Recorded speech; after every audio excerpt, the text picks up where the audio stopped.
नमस्कार, गौहशाही मरहबा, अस्सलाम वालेकुम, सत श्री अकाल। आशा करती हूँ आप सभी कुशल मंगल होंगे। अलरा टीवी के इस प्लेटफॉर्म से मैं ब्यूटी रानी आप सभी का स्वागत करती हूँ।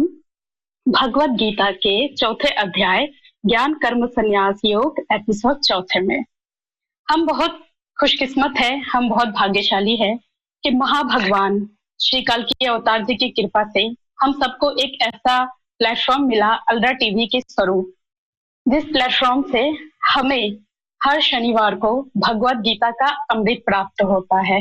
महाभगवान कल्कि अवतार से ज्ञान प्राप्त इन तीनों संतों से। अर्जुन सिर्फ एक ही था जिसको भगवान श्री कृष्ण ने ज्ञान दिया और उनसे फिर पहुंचता रहा दूसरे तक। लेकिन भगवान श्री कल्कि अवतार, महाभगवान श्री कल्कि अवतार और हमारे सदगुरु श्री यूनिसल गौहर जी की कृपा से अलरा टीवी का प्लेटफॉर्म ऐसा एक प्लेटफॉर्म है जहां हर रोज भगवत गीता, कुरान, हर ज्ञान, हर अमृत का आध्यात्मिक ज्ञान का समुद्र बहता है। तो मैं अलरा टीवी के माध्यम से हमारे सारे दर्शकों और व्यूअर्स को ये कहना चाहूंगी कि आप लोग जरूर लाजमी अलरा टीवी के वीडियोस देखा करें, लाइव में आया करें और हर शनिवार को जो भगवान कल्कि अवतार, महाभगवान कल्कि अवतार की कृपा से ये शनिवार का भगवत गीता का अनुष्ठान चलता है, इसमें भाग लिया करें और भगवत गीता के आध्यात्मिक ज्ञान से मुक्ति का रास्ता खोजे और ईश्वर को पाए। तो चले समय को नष्ट न करते हुए जो हमारे संत हैं उनसे मिलते, हमारे तीनों संतों से मिलते हैं। चले उनका स्वागत करते हैं। स्वामी विश्वानंद जी महाराज, स्वामी सचिदानंद जी महाराज और संत सूफी संत राजेंद्र निगम बाबू जी महाराज के साथ। नमस्कार, स्वागत करते हैं हम आपका इस प्रोग्राम में।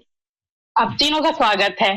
आशा करती हूँ आप तीनों कुशल मंगल से हैं और आज हमें भगवत गीता का परम ज्ञान जो अर्जुन को मिला है वही कल्कि अवतार के माध्यम से जो आपको मिला है वो हमारे साथ बांटेंगे। चलिए शुरू करते हैं। तो पहला जो प्रश्न है वो मैं स्वामी विश्वानंद जी महाराज जी से करना चाहूंगी। तो पहला प्रश्न है, कर्म अकर्म और विकर्म के वास्तविक स्वरूप को समझना क्यों आवश्यक है और इसके बीच का अंतर साधक के लिए क्या महत्व रखता है? जी स्वामी जी। जी बहन जी, अपने महान सदगुरु महाराज के चरणों में आशीर्वाद लेते हुए दिव्य संतों का भी बहुत बहुत रिगार्ड है। बहन जी आपको भी बहुत बहुत रूहानी सम्मान देते हुए अपने सारे व्यूअर्स का स्वागत करते हुए आपके प्रश्न का उत्तर समझने के लिए श्रीमद् भगवत गीता का अध्याय 4 कर्म ब्रह्मार्पण योग के श्लोक नंबर 17 का आधार लेके अगर समझे तो श्लोक नंबर 17 इस प्रकार है, कर्मणो यहपि बोद्धव्यं च विकर्मणः अकर्मणश्च बोद्धव्यं गहना कर्मणो गतिः। इस श्लोक के माध्यम से अर्जुन को निमित्त बना के भगवान श्री कृष्ण सारी मानव जात को और खास करके परमात्मा अल्लाह की प्राप्ति के लिए जो साधना करते हैं वे सब साधकों को समझा रहे हैं कि कर्म अकर्म और विकर्म को जानना बहुत जरूरी है, क्योंकि ये तीनों की गति यानी के क्रियावान होना शरीर और में उनका बहना बहुत गुप्त और गहन है। अगर साधक लोग इन गहन गतियों को जानेंगे नहीं तो वे कभी भी परमात्मा अल्लाह तक पहुंच नहीं पाएंगे और अल्लाह और परमात्मा की प्राप्ति नहीं कर पाएंगे। इसलिए ये तीनों को जानना, उसकी गतियों को जानना बहुत जरूरी है। ऐसे ही 5254 साल पहले भगवान श्री कृष्ण ने जब अर्जुन को समझाया तब अर्जुन ने ये तीनों की गहन गतियों को अच्छी तरह से समझाओ, ये मेरे सदगुरु महाराज मुझे ये तीनों की गतियों को समझाओ, वैसा प्रश्न नहीं पूछा। इसीलिए तो भगवान श्री कृष्ण ने तब अर्जुन को समझाया नहीं था। हाँ, भगवान श्री कृष्ण और कल्कि अवतार के बीच में दोनों का ये प्लान है कि इन तीनों की गतियों का, गहन गतियों का स्पष्ट ज्ञान कलयुग में कल्कि अवतार सारी मानव जात को समझाएंगे। तो अब कलयुग के आखिरी समय के दौर में कल्कि अवतार इमाम मेहदी मसीहा रारियात गौर साहिब जी महाराज सारी मानव जात को और खास करके सब साधक लोगों को कर्म, अकर्म और विकर्म की गहन गतियों को समझा रहे हैं, ताकि लोग अपने अपने धर्मों का पालन करते करते भी रब को प्राप्त कर ले। वे समझा रहे हैं कि जब मानव शरीर में आत्मा, रूह प्रवेश करती है, उसके बाद शरीर में चहल पहल मचती है, हलन चलन शुरू हो जाती है। ये हलन चलन वाला कर्म चालू हो जाता है। मनुष्य के शरीर में जितने भी कर्म अपने आप यानी कि प्राकृतिक गुणों से उत्पन्न होके होता रहता है, उनको अकर्म समझना है, क्योंकि वे कर्मों को मनुष्य को करना पड़ता नहीं है, वे स्वयंभू अपने आप होते रहते हैं। इसीलिए मनुष्यों के लिए वे अकर्म समझना है। जैसे कि दिल की धड़कने और श्वासोश्वास के कार्य अपने आप चलते रहते हैं, उनको मनुष्य को करना नहीं पड़ता है। लेकिन शरीर में जब भूख लगती है तो उनको मिटाने के लिए मनुष्य को खुद को कर्म करना पड़ता है। वे भूख अपने आप मिटती नहीं है, मनुष्य खुराक उत्पन्न करके उनको बना के खाने का कर्म मनुष्य को स्वयं को करना पड़ता है, तब जाके भूख मिटती है। तो ये भूख को मिटाने के लिए मनुष्य को भी कर्म करते हैं, वे मनुष्यों के लिए कर्म है। ठीक इसी तरह मनुष्य के दिल में आत्मा, रूह स्थित होती है, उनको भी दिव्य प्रकाश नूर की भूख लगती है, उसको उसमें भी भूख उत्पन्न होती है। वे भूख उत्पन्न होना वे मनुष्यों के लिए अकर्म है, लेकिन वे आत्मा की भूख को मिटाने के लिए दिल में रब का नाम बसा के, सिमरन जिक्र करके, दिव्य प्रकाश और नूर उत्पन्न करके आत्मा को खिलाना, वे तो मनुष्य को ही स्वयं को करना पड़ता है। इसीलिए वे कर्म मनुष्य के लिए कर्म समझना है। नाभि में स्थित नाभि आत्मा नफ्स जब मनुष्य को मन, बुद्धि और जीवात्मा में अपने बुरे विचारों डाल के बुरे कर्मों करने के लिए प्रेरित करता है, वे नाभि आत्मा का, वो नफ्स का कर्म है। लेकिन साधक मनुष्यों अगर वे नाभि आत्मा नफ्स के कर्म के अनुसार बुरे कर्मों को करने लगेंगे तो मनुष्यों को नुकसान सहन करना पड़ता है। इसीलिए मनुष्यों के लिए वे विकर्म बन जाता है। अब कल्कि अवतार सारी मानव जात को ये नाभि आत्मा से प्रेरित विकर्मों को सदा के लिए मिटाने के लिए दिल में दिव्य प्रकाश नूर बनाने का ज्ञान, सरल तरीका सिखा रहे हैं। अगर कोई भी मनुष्य ये सीख के कर्म करेंगे तो उसके जो भी दिव्य प्रकाश नूर उत्पन्न होगा, वे खून के साथ बहता बहता नाभि आत्मा नफ्स तक पहुंचेगा, तब वे भी पवित्र हो जाएगा। उससे वे जीवात्मा का मित्र बन के बुराइयों के भाव उत्पन्न करना बंद कर देंगे। हृदय में स्थित जीवात्मा को रब का नाम जपने का कर्म सिखा देने से वे आगे जाके अपने आप 24 घंटे रब का नाम का सिमरन करता रहेगा। वैसा सिमरन का कर्म आगे जाके जीवात्मा का अकर्म बन जाएगा, क्योंकि बाद में जीवात्मा को सिमरन करना नहीं पड़ेगा, लेकिन वे अपने आप चलता रहेगा और जीवात्मा नूरी ताकत से रूहानी यात्रा करके ऊपर परम धाम में अरसे इलाही पर परमात्मा को पालेंगे। अब इस कर्म, अकर्म और विकर्म की गहन गतियों को जानने के और जान के रब की प्राप्ति लोग आसानी से कर पाए, इसीलिए कल्कि अवतार इमाम मेहदी मसीहा रारियात गौर साहिब जी महाराज अलरा टीवी यूट्यूब चैनल पे आने का सारी मानव जात को प्रेम पूर्वक निमंत्रण दे रहे हैं। जी बहन जी। आगे का प्रश्न अपने सच्चिदानंदी महाराज शुरू कर सकते हैं। प्रश्न भी दोहराएंगे और जवाब भी देंगे, तो इस प्रकार अपना कार्य आगे बढ़ता रहेगा। जी सच्चिदानंदी महाराज, आइए आपके जवाब के लिए।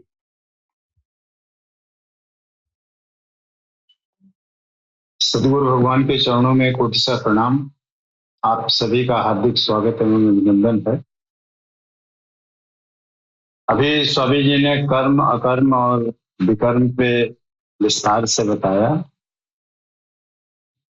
पुनः ये प्रश्न किया गया कि जी कर्म में, अकर्म और अकर्म में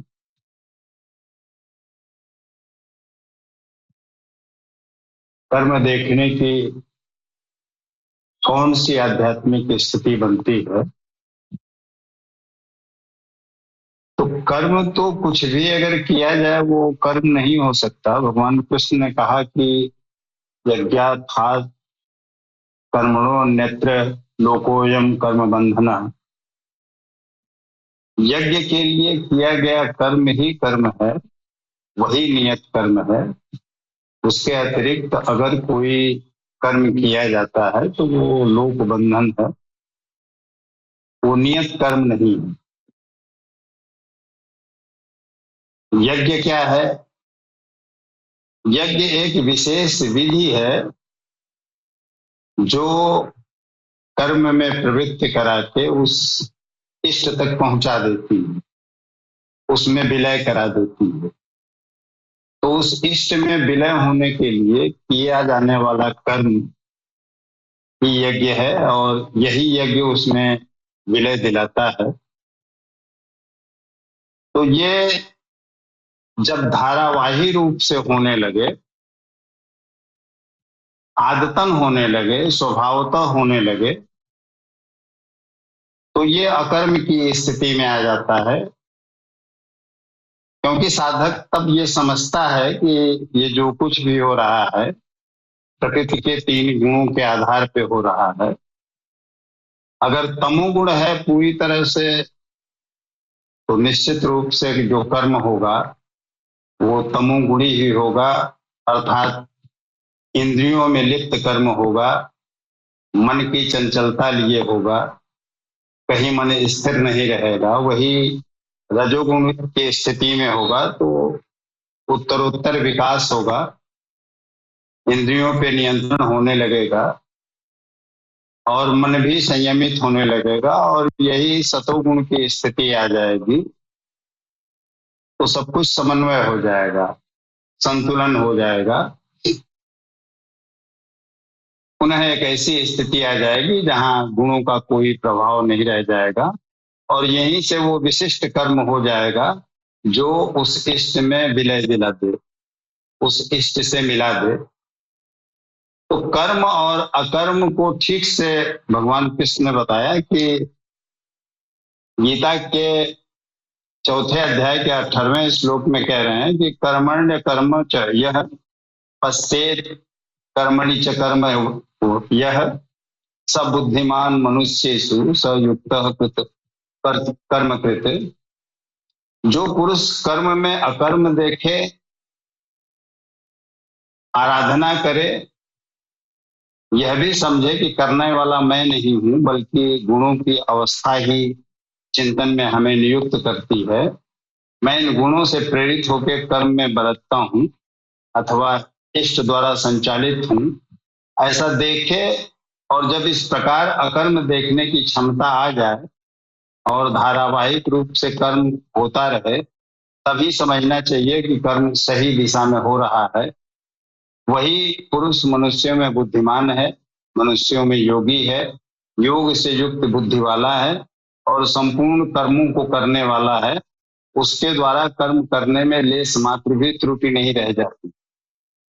तो जो नियत कर्म बताया गया है यज्ञ का, यहाँ उसी कर्म में इतनी तल्लीनता आ जाए, इतनी उसमें लिप्त हो जाए आदमी कि उसे एहसास ही न हो कि हम ये कर्म कर रहे हैं।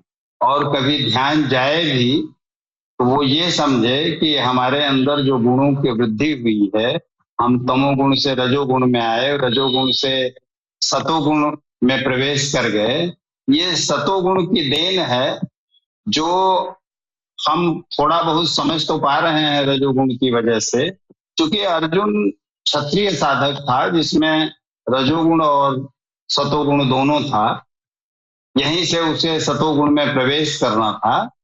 तो इसलिए उसे कर्मों पे अपने अभिमान था कि मैं बहुत बड़ा धनुर्धर हूँ, ये हूँ, वो हूँ,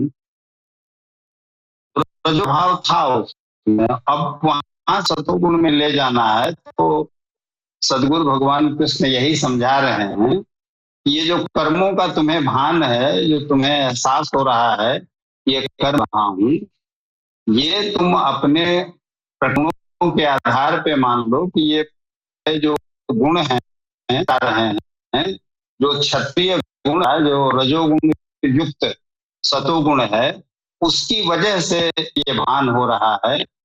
ये भान होना बंद हो जाएगा, उस दिन तुम अकर्ता की स्थिति जाओगे, तुम ही अकर्ता की स्थिति जाओगे। ये धारावाहिक कर्म होते, एक दिन वो कर्म हो जाएगा। इस समय भी जी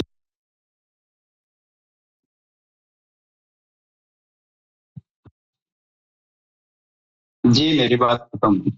बहुत धन्यवाद, धन्यवाद। अब तीसरा जो प्रश्न है वो मैं करूंगी सूफी संत राजेंद्र निगम बाबूजी महाराज से।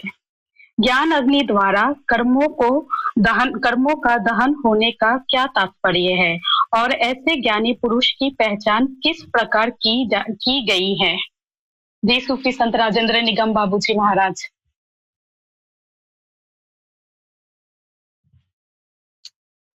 जी, सबसे पहले मैं भगवान सदगुरु श्री महाराज को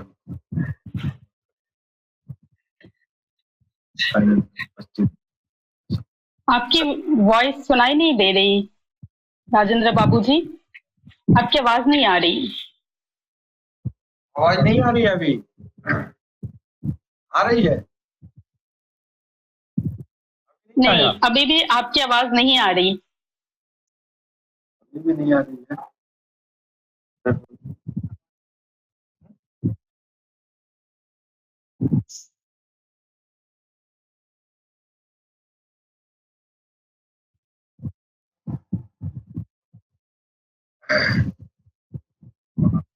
जी अब आ रही है आपकी आवाज। आ रही है? जी सही हो गया? जी जी बिल्कुल डन। सबसे पहले भगवान सदगुरु के चरणों में नमन करते हुए में उपस्थित हमारे दिव्य संतों को भी मैं सर नवाकर प्रणाम करता हूँ।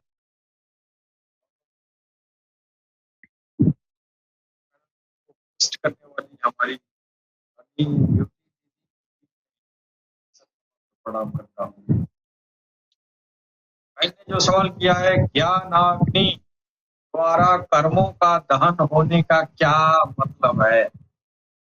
पहली बात तो ज्ञान को जानने की जरूरत है। ज्ञान कहते किसको है?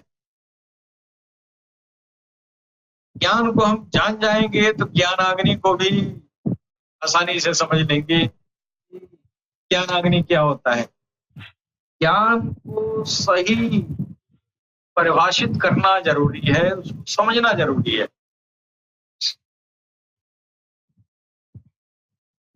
ज्ञान जो है, कहा गया है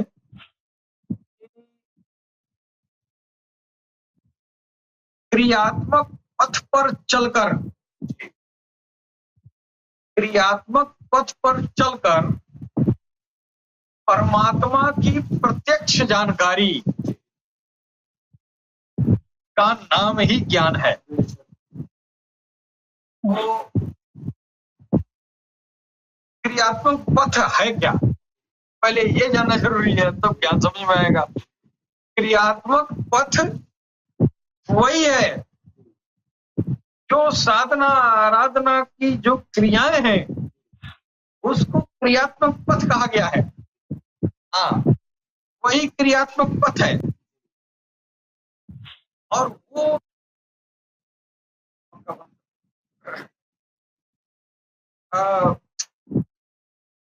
जो क्रियात्मक पथ है जी वो आराधना की प्रक्रिया है। तो आराधना की प्रक्रिया पर चलकर जी आप परमात्मा की प्रत्यक्ष जानकारी अगर आप कर लेते हैं जी तो इसी को आपको कहा जाएगा कि आपको ज्ञान हो गया है। जी समझ गए? जी अब ये बात बड़ी भूल भुलैया है, जी वर्षों से यह बात कही जा रही है। जी ज्ञान किसे कहते हैं? लोग जो है किसी गुरु से नाम दान दीक्षा ले लेते हैं और कहते हैं हमको ज्ञान हो गया। हम बहुत सारे ऐसे लोग जो है बात सत्संगी लोग हैं, ऐसे चर्चा होती है तो तमाम औरत मर्द यही कहते हैं कि देखिए हमको ज्ञान नहीं था, तब तक हम ऐसे थे वैसे थे, जब से मुझे ज्ञान हो गया तो अब ऐसा है वैसा है, इस तरह की बात लोग करते हैं। लेकिन अगर उनसे पूछा जाता है कि ज्ञान का मतलब क्या हुआ, तो गुरुजी ने हमको नाम दान दे दिया, हमको ज्ञान हो गया। ज्ञान का मतलब यही थोड़ी हुआ। ज्ञान का मतलब हुआ आप उस परमात्मा को प्रत्यक्ष, आप उसकी जानकारी हो जाए। अब देखिए, एक कहा जाएगा प्रत्यक्ष देखना आंखी से, और एक है प्रत्यक्ष जानकारी। दोनों शब्दों में अंतर है। परिभाषा ज्ञान का करने वाला कह रहा है कि प्रत्यक्ष जानकारी होना, इसका मतलब उस परमात्मा को आंखों से नहीं देखा, लेकिन वो ऐसी जानकारी रखा है कि उस जानकारी में कोई मीन मेख नहीं है, यानी वो जो जानता है वो सदा सत्य है। इसको प्रत्यक्ष जानकारी कहते हैं। तो प्रत्यक्ष जानकारी आपने क्या किया? परमात्मा के बारे में एक प्रत्यक्ष देखना हुआ। लेकिन विद्वानों ने परिभाषा में ज्ञान की परिभाषा में प्रत्यक्ष भगवान को देखना ज्ञान नहीं कहा है। लोगों ने ये कहा है कि प्रत्यक्ष जानकारी ज्ञान है। तो अब ये बहन जो सवाल की है, ज्ञान अग्नि शब्द का प्रयोग किया है, यानी ज्ञान की अग्नि द्वारा कर्मों का दहन होने का क्या मतलब? तो अब आपको ज्ञान हो गया, आपको प्रत्यक्ष जानकारी है कि ये परमात्मा है, अमुक ये परमात्मा है। आपको एकदम 100% आपको एक्यूरेट है, देख नहीं रहे हैं, फिर भी एकदम श्योर है कि हाँ ये परमात्मा है। जहां भी उसने पाया तो श्योर हो गया कि हाँ प्रत्यक्ष जानकारी हो गया। हाँ, इसमें अपना प्रैक्टिकल भी कर लिया। ऑलरेडी वो प्रैक्टिकल उसके हाथ में आया होगा, तभी तो कहा होगा कि देख तो नहीं रहे हैं लेकिन परमात्मा यही है। अब उसको ज्ञानी कहते हैं। अब वो ज्ञान हो गया। अब उस ज्ञान का अग्नि क्या होती है? अब वो ज्ञान की अग्नि यह है कि जब वो परमात्मा को वो प्राप्त कर लिया, यानी उसको बोध हो गया कि परमात्मा अमुक जगह है, यहाँ है चाहे वहां है, मेरे में है या तेरे में है, जहां भी है उसको प्रत्यक्ष ज्ञान हो गया। अब उसको शंका नहीं है। अब ये जो है कह रहा है कि ज्ञान अग्नि द्वारा कर्मों का दहन होने का क्या मतलब है? अब वो उसको बोध हो ही गया। अब ये जब बोध हो गया ना, तो उसकी ज्ञान अग्नि ये है कि अब वो जब तक वो बांटेगा नहीं, समझ गए, जब तक वो बांटेगा नहीं तब तक वह जो है उसको चैन नहीं पड़ेगा, समझ गए। और उसका जो कर्म है उस ज्ञान की रोशनी में वो कर्म का दहन हो गया, वो कर्म खत्म हो गया। अब उसको करने की जरूरत नहीं है, इसलिए अब वो तो अपने मंजिल पर पहुंच गया। अब उसके अंदर ये आग लग जाती है कि कब हम दुनिया को बता दें ये सच्चाई। उसके अंदर एकदम बेकुल रहता है। वो बेचैन रहता है ना कि हमने प्रभु को प्रत्यक्ष पा लिया, प्रत्यक्ष जानकारी हासिल कर लिया, अब कौन जाए बाबू, अब ये जो है अब उसकी जरूरत ही नहीं है ना कर्म करने की, उसके लिए कर्म तो बेकार हो गया, उसने कर्मों का दहन कर दिया। अब उसका कर्म यह है कि उस परमात्मा की आग उसके अंदर नूर वो जो है उसको एकदम बेचैन किए रहती है। अब वो घूम घूम के बताता है ये भगवान का नाम दिल में समाएगा, दिल की धड़कने राम राम करेंगी, इस राम राम का टकराव होगा, हरे राम हरे कृष्ण का टकराव होगा, भगवान का किसी भी नाम का टकराव होगा। अब वो कहेगा पत्थर पत्थर से टकराता है चिंगारी निकलती है, ये पानी पानी टकराता है बिजली बनती है। अरे दोस्तों तेरे दिल की धड़कनों में राम राम टकराएगा तो नूर बनेगा, ज्योति बनेगी, डिवाइन एनर्जी बनेगी। इस एनर्जी के जरिए तेरे अंदर जब ये होने लगेगा तो तेरा कर्म जारी है, तू कर्म कर रहा है कि नहीं, तू कर्म कर रहा है।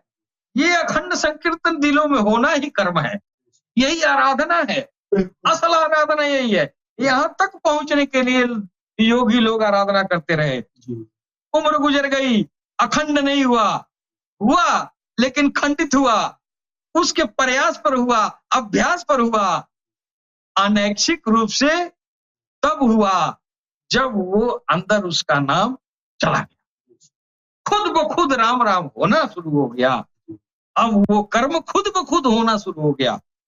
अब उसको वो जो है उसको करने की जरूरत नहीं है, उसको तवज्जो करने की जरूरत नहीं है। वो सो रहा है तो राम राम हो रही है, वो चल रहा है, बोल रहा है, बात कर रहा है, खरीद रहा है, बेच रहा है, हर समय राम राम हो रही है, और उसका कर्म जारी है ना, है कि नहीं।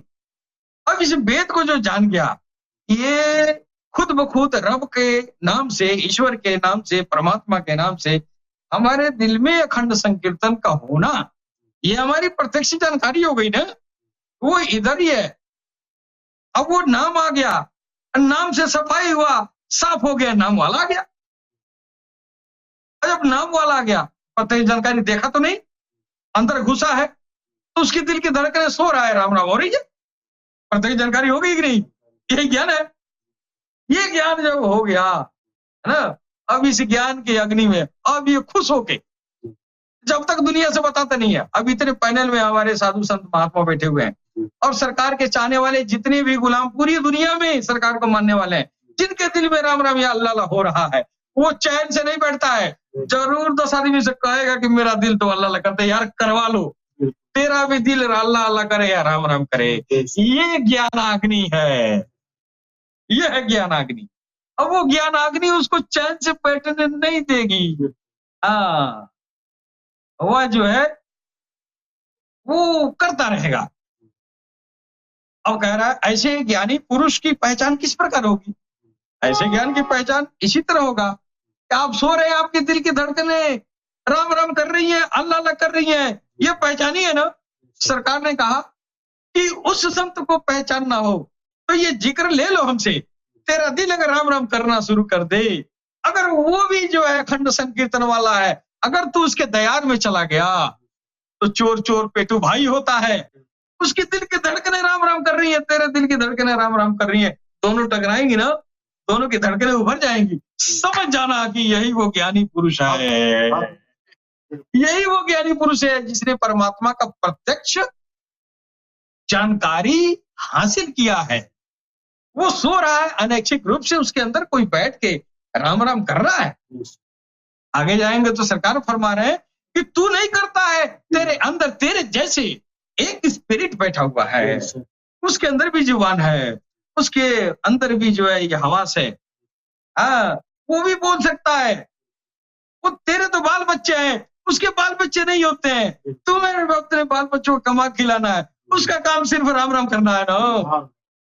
जब ये इस बात का ज्ञान आपको प्रत्यक्ष हो गया, भाई हम सो रहे हैं, दिल की धड़कने राम राम कर रही है, कोई बैठ के कर रहा है, तो आपको तो ये तो पहचान हो ही जाएगा। और अगला अगर है उसके पास ये गया तो दिक्कत हो गई ना, दोनों की धड़कने टकराएंगी, दोनों का नूर टकराएगा, दोनों की ज्योति टकराएगी, उधर भी धक धक होना शुरू होगा, इधर भी धक धक होना शुरू होगा। मैं एक छोटी सी एक वाकया मैं बताना चाहता हूँ। एक हमारे दोस्त हैं, सऊदीया में रहते हैं, मुश्ताक भाई। वो एक हमारे एक जाकिरा थी, सरकार की मानने वाली। वो इस दुनिया से फना हो गई, राबिया दीदी। वो जो है मेरे साथ उसके घर में प्रवेश किए और वो बैठी थी, और वो जो है जो उसका सामना हुआ है ना, घर में प्रवेश करते ही उसकी दिल की धड़कने, वो जो है मुश्ताक भाई की धड़कने इतनी उभर गई, और वो जो है वो लगा ये कहने यार ये तो बड़ी तेज हमारी धड़कने हो गई है ना। हमने कहा तो अब तू आ गया है जहां पर इधर वाली आग उधर भी है, अब दोनों का यहाँ चलक रहा है। तो इस तरह पहचान होती है, ज्ञानियों की पहचान। ज्ञानी के सामने पहुंचेगा तो दिल की धड़कनें तेज होंगी, रिक्कत पैदा होंगी। इसलिए कि सरकार ने कहा चोर पेटू भाई होता है चिड़िए लेता है। जी, इसके साथ ही अपने पानी पर विराम देंगे। जी बहन।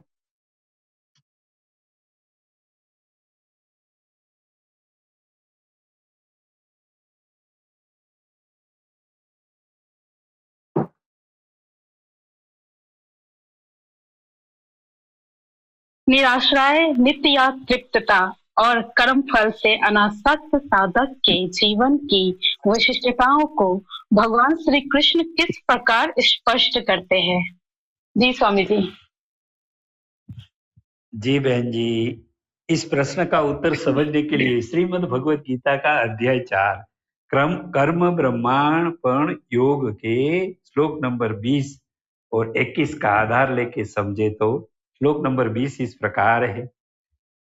त्यक्त्वा कर्म फलासंगम नित्य तृप्तो निराश्रयः कर्मण्यभिप्रवृत्तो अपि नैव कश्चित् करोति सः। इस श्लोक में भगवान श्री कृष्ण सब साधकों के जीवन की विशेषताओं के संबंध में स्पष्ट ज्ञान समझा रहे हैं कि सच्चा साधक को जो भी मिले या न मिले उसमें वे नित्य संतुष्ट रहता है। उसको रहने का ठिकाना बहुत अच्छा सुविधा वाला मिलना चाहिए, वैसी उनको आकांक्षा इच्छा कभी नहीं होती है। वे अपने सब प्रकार के निर्धारित कर्मों को करता है, लेकिन उनको उनके कर्मों का इच्छित फल मिलना ही चाहिए, वैसी इच्छाओं का त्याग करके साधक उनके सब कर्मों को करता है। अगर सामान्य मनुष्य भी वैसा करेंगे तो वे भी उनके कर्मों के बंधनों से मुक्त रह पाएगा। आगे भी साधकों के जीवन की विशेषताओं को भगवान श्री कृष्ण ने इसी अध्याय 4 के श्लोक नंबर 21 में समझाया है कि निराशीर्यत चित्तात्मा त्यक्त सर्व परिग्रह शारीरम केवलम कर्म कुर्वन्नाप्नोति किल समम। इस श्लोक में भगवान श्री कृष्ण सच्चा साधक के जीवन की विशेषताओं को समझा रहे हैं कि सच्चा साधक सब प्रकार की इच्छाओं का त्याग करके अपना जीवन जीता है। वे अपनी आत्मिक शक्तियों से अपने मन को और पूरे शरीर को अपने अंकुश में रखकर जीवन बिताता है। उसने सब प्रकार के परिग्रहों को छोड़ दिया होता है। ऐसा साधक उनके शरीर से जो भी निर्धारित कर्मों को करता है, तब वे सब प्रकार के पापों से मुक्त रह जाता है। 5254 साल पहले अर्जुन ने उनके महान सदगुरु महाराज भगवान श्री कृष्ण को ऐसा सवाल नहीं पूछा था कि सच्चे साधकों के जीवन में जो अच्छी विशेषताएं होती है, वैसी विशेषताएं मैं कैसे प्राप्त कर पाऊंगा। तब भगवान ने उनको नहीं समझाया था, लेकिन अब कलयुग के आखिरी समय के दौर में कल्कि अवतार इमाम मेहदी मसीहा राज गौहर साहिब जी महाराज सारी मानव जात को उनके जीवन में सच्चे साधक की अच्छी विशेषताओं के सद्गुणों की बढ़ोतरी हो जाए, इसीलिए आध्यात्मिक विज्ञान समझा रहे हैं कि मानव शरीर में सद्गुणों की बढ़ोतरी करने का स्रोत जो है ने, वो मानव आत्मा में संचित होता है। उनको जागृत करके, उनको बाहर निकाल के, और उनको बाहर निकालने के लिए परमात्मा अल्लाह का जाति नाम हृदय में स्थापन कराना पड़ता है। फिर साधक को वो जाति नाम का सिमरन जिक्र करते हैं, तब वे रब का नाम का टकराव हृदय की धड़कनों के साथ टकराता है। वैसा सिमरन जिक्र का सच्चा तरीका करने से साधक के दिल में आध्यात्मिक प्रकाश नूर उत्पन्न होने लगता है। उससे ही मनुष्य की आत्मा में संचित जो सद्गुण होते हैं, वो सद्गुणों का भंडार बाहर निकलना शुरू होता है। उससे मनुष्य के जाहिरी जीवन में वे सब प्रकार के सद्गुणों का अमल होते हुए ये नजर आते हैं। ऐसे जैसे कि साधक के निराश्रय होना, नित्य तृप्ति, कर्म फल से अनासक्ता, ऐसे अनेक विविध प्रकार के गुणों की विशेषताओं वो झलकने लगती है। जब साधक का हृदय दिव्य प्रकाश से नूर से संपूर्ण भर जाता है, उसके साथ साथ सब प्रकार के सद्गुणों की विशेषताएं भी बढ़ जाती है। तब नाभि आत्मा में स्थित नाभि आत्मा का नकारात्मक प्रभाव भी मनुष्य की आत्मा पर कम हो जाता है। जैसे जैसे नाभि आत्मा को दिव्य प्रकाश का खुराक मिलने लगता है, तब वे भी पवित्र होके मनुष्य की आत्मा का मित्र बन जाता है। ऐसा दिव्य और भव्य आध्यात्मिक ज्ञान प्राप्त कर लेने हेतु सारी मानव जात को कल की अवतार इमाम मेहदी मसीहा रियाज गौहर साहिब जी महाराज अलरा टीवी यूट्यूब चैनल पे आने का प्रेम पूर्वक निमंत्रण दे रहे हैं। जी बहन जी, बहुत बहुत अच्छा लगा आपको सुन के स्वामी विश्वानंद जी महाराज जी। बहुत अच्छे तरीके से आपने हमें भगवत गीता का ज्ञान दिया। अब पांचवा जो प्रश्न है वो मैं करती हूँ स्वामी सच्चिदानंद नाथ जी महाराज जी से। सिद्धि असिद्धि, सुख दुख तथा राग द्वेष में समभाव रखने वाले पुरुष की आध्यात्मिक स्थिति को भगवान श्री कृष्ण किस प्रकार वर्णित करते हैं? जी सच्चिदानंद जी। अब हानि इन सारी चीजों में संभाव है, अर्थात वो आनंद को प्राप्त कर चुका है। सत्य ने चित्त को आनंद से जोड़ दिया है और सच्चिदानंद स्वरूप हो गया है। वो परमात्मा का ही स्वरूप बन चुका है। तो वहां ये सारी चीजें लागू ही नहीं है। ये जितनी भी बातें हैं ये तो दुनिया के लिए लागू है। हम दुनिया के लिए जो कर्म करते हैं उसका लाभ हानि हो सकता है। हम यथेष्टा अपनी नहीं पूरी कर पाए, जो चाह रहे हैं उसको प्राप्त नहीं कर पाए, और दूसरा प्राप्त कर लिया तो द्वेष होगा। तो ये सारी वस्तुएं या सारी चीजें इस दुनिया की हैं, और ये स्थिति जो है वो इस दुनिया के उस पार की है। जो उस परमात्मा को जान लिया है, उस परमात्मा को प्राप्त कर लिया है, उनको इन सारी चीजों से कोई लेना देना नहीं रहता है। वो तीनों गुणों से ऊपर हो चुके होते हैं, इसलिए उनमें समत्व का भाव आ जाता है। वहां तीनों गुण में समत्व आ जाता है, बैलेंस हो जाता है। कोई गुण उसको, उस साधक को प्रभावित नहीं करता, इसलिए वो आनंदित रहता है उस परमात्मा के साथ ही। तो चौथे अध्याय के 22वें श्लोक में भगवान कृष्ण कहते हैं, यदीक्षा लाभ संतुष्टो द्वंद्वातीतो विमत्सर समः सिद्धाव सिद्धौ च कृत्वादि न निबद्धते। अर्थात अपने आप में जो भी कुछ प्राप्त हो, दुनिया के लिए बिना प्रयास किए जो भी मिल गया उसी में संतुष्ट है, उसी में उसे आनंद मिल रहा है। शोकादि द्वंद्वों से परे ईर्ष्या रहित तथा सिद्धि और असिद्धि में समभाव वाला पुरुष कर्मों को करके भी उसमें नहीं बंधता। जब वो बंधने वाला कर्म ही नहीं कर रहा है तो बंधन का कोई मतलब ही नहीं है। जब यज्ञ के लिए किया गया कर्म ये नियत कर्म है, बाकी सब लोग का बंधन है, तो जो बाकी कर्म है वो बांधेंगे ना। ये कर्म तो इन बंधनों से मुक्त करेगा, ये कर्म तो उस प्रियतम से बांधेगा, उस प्रियतम से मिलाएगा। यज्ञ वो विशेष क्रिया है, वो विशेष विधि है जो उस परमात्मा से मिला देती है। तो जब ये ज्ञाति कर्म वो कर रहा है, जो नियत कर्म है उसको कर रहा है और उसको करते करते उस परम को प्राप्त कर लिया, तो वहां इन सारी चीजों का कोई औचित्य ही नहीं बनता है कि उसे किसी चीज में राग हो। जब कामना ही समाप्त हो गई तो राग का अर्थ ही नहीं बनता, उसका प्रयोजन ही कोई नहीं रहता, और राग नहीं है तो द्वेष भी नहीं होगा।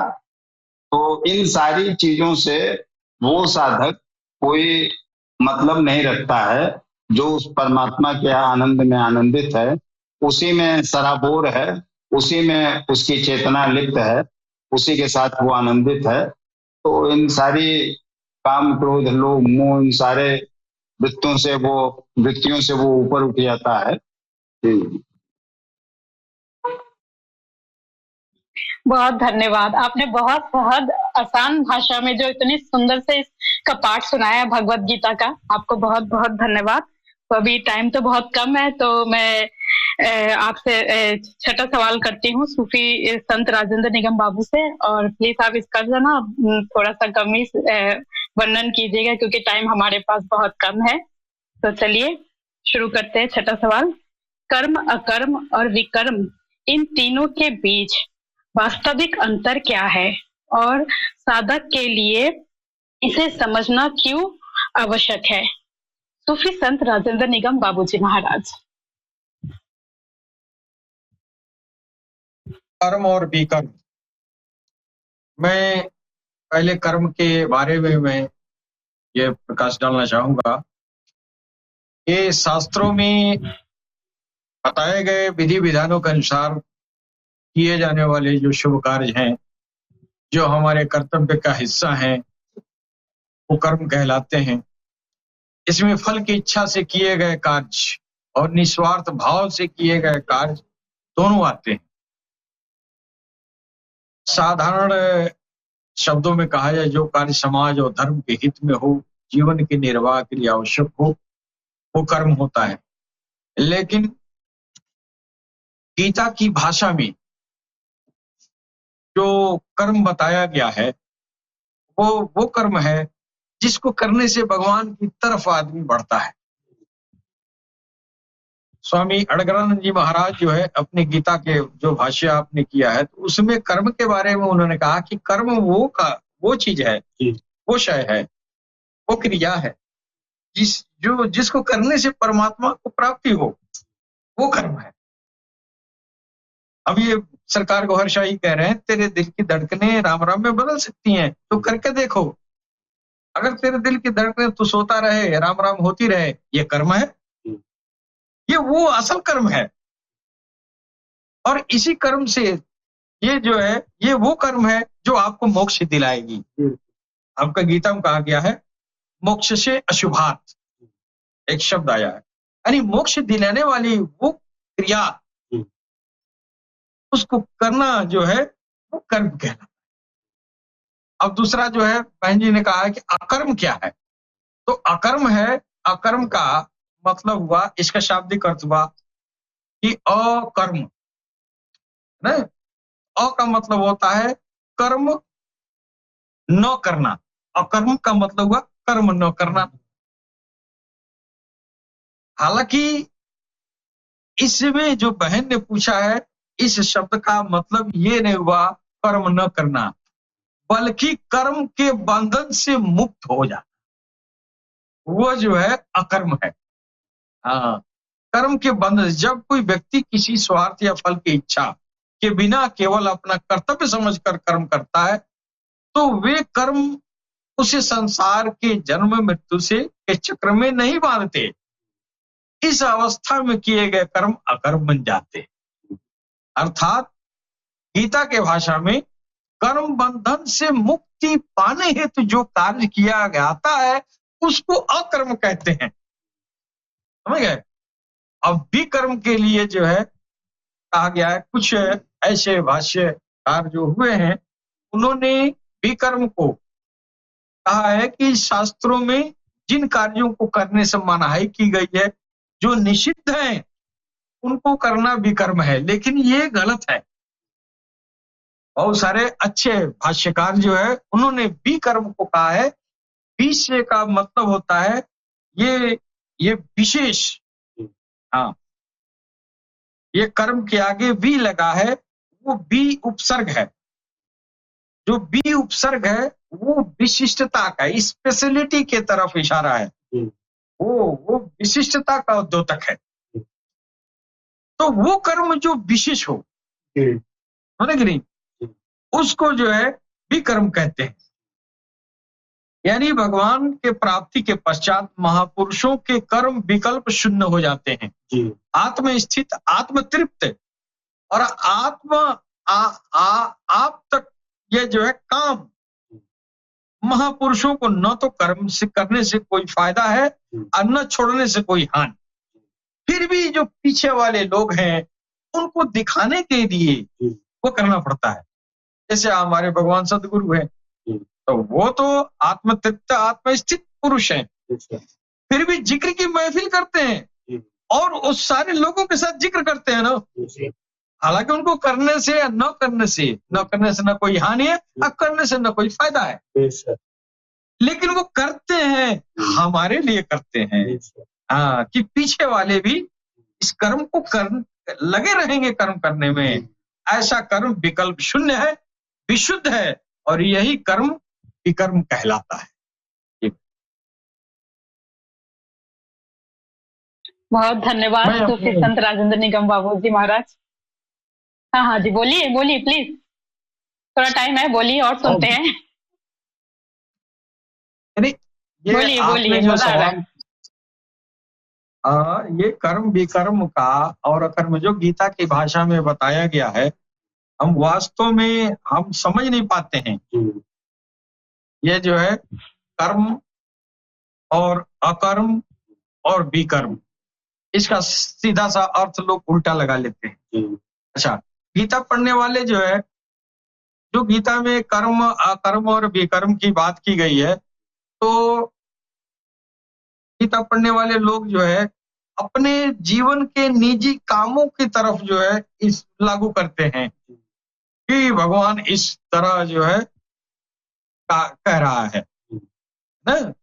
और विकर्म का अर्थ जो है लोग उल्टा लगा लेते हैं कि विकर्म वो क्रिया है जो निषिद्ध है, जो हमारे शास्त्रों के विरुद्ध है, उसको दुनिया विकर्म समझती है। लेकिन संतों ने विकर्म को जो है तो सबसे उत्तम कार्य कहा। सबसे उत्तम कार्य माने वो कर्म की पराकाष्ठा है। विकर्म विशिष्ट काम है, और विकर्म जो है, विकर्म की क्रिया वो आत्म स्थित पुरुष करता है, और यही गुरुओं का काम है। अगर गुरु ये काम न करे तो कोई कर्म में लगेगा ही नहीं। और गुरु, आजकल गुरु भी ऐसे दुर्लभ ही हैं, विकर्म करने वाले गुरु तो दुर्लभ हैं। विकर्म तो दिखाया जाता है कि विकर्म किया जा रहा है, लेकिन वो विकर्म है नहीं, वो दिमागी खिलवाड़ किया जा रहा है, लोगों का ब्रेन वॉश किया जाता है, लोगों को अंधविश्वास में डाला जाता है। वो विकर्म थोड़ी है, विकर्म इधर से होता है। वो करके दिखाता है, दिल की धड़कनों में राम राम राम राम या अल्लाह अल्लाह करवाता है, दिलों को अखंड संकीर्तन में लगाता है। और भक्तों के बीच बैठ के, साधकों के बीच बैठ के, हालांकि उसको भजन करने की जरूरत नहीं है, वो बताता है ये जो है जर में लगाओ, ये जो तू राम राम करता है ये इसको अखंड करो, अखंड ऐसे होगा दिल की धड़कनों में।